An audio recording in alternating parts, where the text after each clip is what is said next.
If you know, you know. And if you're watching this, you definitely know what these are. We need to talk about Denuvo, specifically the absolute chaos currently happening in the game cracking world. I need to put a major disclaimer out there.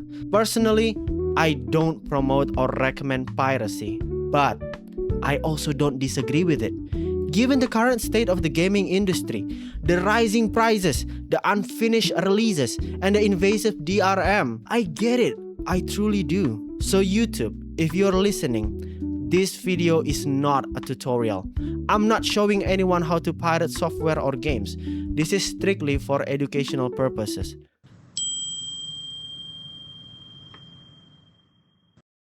So Denuvo was created in 2014 by Denuvo Software Solutions, an Austrian company, to serve as a robust security layer that prevents the cracking of digital rights management systems. Unlike traditional DRM that simply verifies ownership, Denuvo's purpose is to protect games by integrating deeply within the game's code itself to make reverse engineering supposedly extremely difficult. But well, if you haven't heard, there is a new method called Hypervisor bypass that is basically gutting Denuvo's protection in record time. I mean, look at this! Crimson Desert. 2 days after it got released, these people already published a cracked version of it. So you can just download it for free. That's mad. But before we dive in, huge shout out to Slop Media Network. They're absolute legends and have already done an incredible deep dive covering the technical side of this situation. Denuvo has fallen, LMAO. By the way, follow my X or Twitter account. It's AugustusTVGG and I upload that often. Like, look at this Crimson Desert. But you can see that some of the games or some of the lists of the programs have HV. What is HV? Okay, it's called Hypervisor. Hypervisor crack. Hypervisor is a different type of cracking or piracy where you need to run a VBS command. You need to run a command to change your operating system security. And then after that, you run it again to blah, blah, blah, basically like that.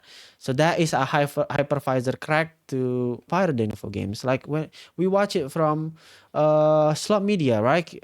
Yes, Denuvo already taken down by these programmers. Like legitimately, Denuvo ain't working at all. And yeah, it's good for the piracy. Piracy is back. But no, guys, this is what I want to talk about. Talking to Gemini a little bit, just a little bit. I need to learn about this thing also. So what is a hypervisor crack to bypass Denuvo? Because I really want to know it. What is it? What's so different about it?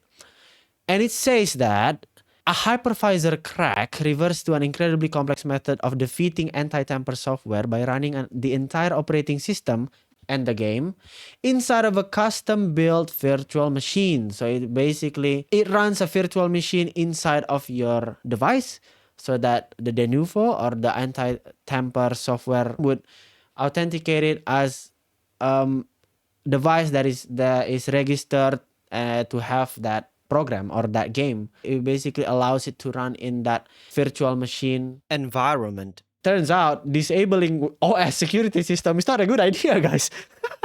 Bro, what the flip? It's so dangerous because you grant executable the permission necessary to install a custom hypervisor. You are handing over total invisible control of your physical hardware. So we're talking about physical hardware now. Like, it's not about software anymore that it can be detected by the antivirus. No, it is below that layer. So it can mess around with the physical hardware of your device. It can literally put a virus that you cannot detect. It just gonna run on a background and you wouldn't even know it. I'm sure that website is trustable. I'm pretty sure, but you never know. That's the thing. And the other thing is like, if we were talking about AAAs, then it would be different case, right? Like, for example, Ubisoft. Like, hell nah. The current game state, it's like whether it is worth it to buy them or it's just I don't want to say it though. I don't want to promote piracy, but it is what it is. Imagine you already play it, and the game and all the reviewers said like play 8 hours into it and it will get good. With Steam policy, Steam return policy or refund policy, after 2 hours you wouldn't be able. You can still, but it would be harder, or the percentage of you getting your refund approved is getting lower by time. So that's the thing. Is it worth it to buy a game that expensive? We're talking about triple A's here. Or just you should just try it out first by downloading this from some shady websites. At the end of the day, I don't really care what you do with your own device. And let's be real, 90% of people cracking or hacking software or games already know the risks. At this point, you're basically playing with fire at kernel level. One wrong move, your OS gone. Gone. That is it for today. Thank you all. Bye bye.